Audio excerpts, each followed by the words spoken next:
Hey guys, Jimmy Yen here, the neurology acupuncture specialist, coming today with another daily power tips. Tuesdays we talk about treatment Tuesdays. So today we're going to talk about, my tagline up top is fast food can lower your blood sugar. Because one of our patients, she didn't necessarily eat fast food, but she ate some food that she wasn't supposed to be eating, and the next morning her blood sugar dropped. And most people think, oh man, maybe I need to eat more processed food, I need to eat more cake, I need to eat more sugar, I need to eat more fast food, because the next morning the blood sugar goes down, right? But on the flip side, it's like when the patients try to eat healthy, the blood sugar, sometimes stays good, sometimes it goes up. And so she was like, man, I need to eat more fast food then, right? I was like, no. There's the fast food, let me tell you what's happening when you eat fast food. When you eat fast food, it causes a sugar spike. So what does that mean? When your sugar spikes, then your pancreas, which is just an organ that needs to secrete a lot of keys, okay? So the way that sugar goes into our cells, so if we imagine this is our cell, the way that sugar goes, these little green dots are sugar. The way that sugar gets into the cell is we have to open a door into the cell, so it allows the sugars to swim in, right? So if you have a locked door, you need a key, right? So this is a key right here.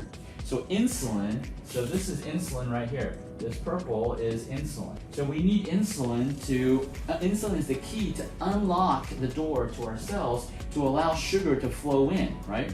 And so that's the normal process. Normally, we only need one key to open one door, right? But then when you eat a ton of fast food and you cause a sugar spike, it sends a signal to the brain to tell the brain, oh, I better release more keys because I got so much sugar, right? And so it's, instead of before, you only need one key to open the door, now your body's releasing all of these keys to open that same door, right? If you try to jam 100 keys into the same lock, you're going to damage that lock eventually, right?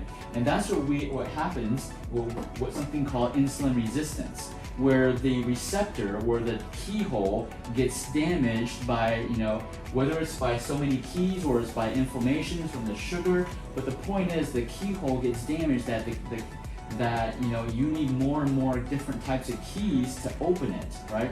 So what required just one key to open the door now requires 10 keys to open the door. That's what's called insulin resistance, which means your body's secreting all this insulin, all these keys, but it doesn't work. It doesn't fit it can't open the door. And so over time, your insulin stops working, and then your sugar just stays in your bloodstream, and it doesn't go into your cells, right? And so that's what fast food. So why did our patients' blood sugar get better actually the next day? Because it temporarily flooded the body with a lot of keys to open the door.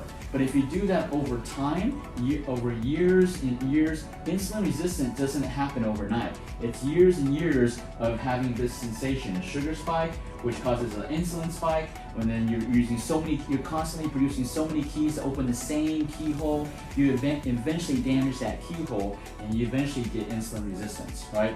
So that's why temporarily, the patient thought that, oh, I eat fast food and my blood sugar goes down, right? But yes, for that one time, and maybe a second time, maybe a third time, but over years, eventually, every time they eat fast food or eat some type of sugary stuff, they will have a sugar spike, and their insulin won't work, and their sugar will stay elevated, and therefore they get diagnosed with diabetes.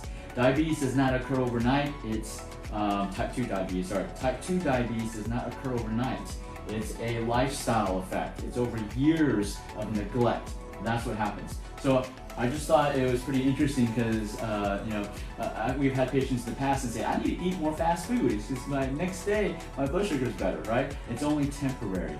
Eventually, if they keep doing that, they're going to cause insulin resistance. And I just figured maybe this key analogy would make sense. So let me know if this makes sense to you. If it doesn't, I have other analogies that I use to explain to our patients about how to reverse insulin resistance or why we get insulin resistance in the first place, okay?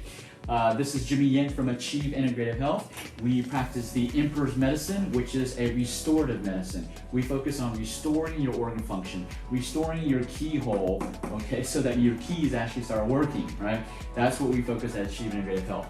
And as always, I want you to remember, everything in life is achievable. Reversing diabetes is achievable. We don't do it, you do it. But it is achievable. Everything in life is achievable, but it's up to you to make it happen.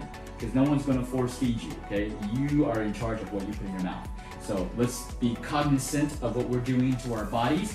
Well, if that's important to you. If it's not, then hey, do whatever you want to do. But if you have a goal, it's up to you to make it happen, because everything is achievable. All right, guys, Jimmy Yin from Achieve Integrative Health. So let's get moving.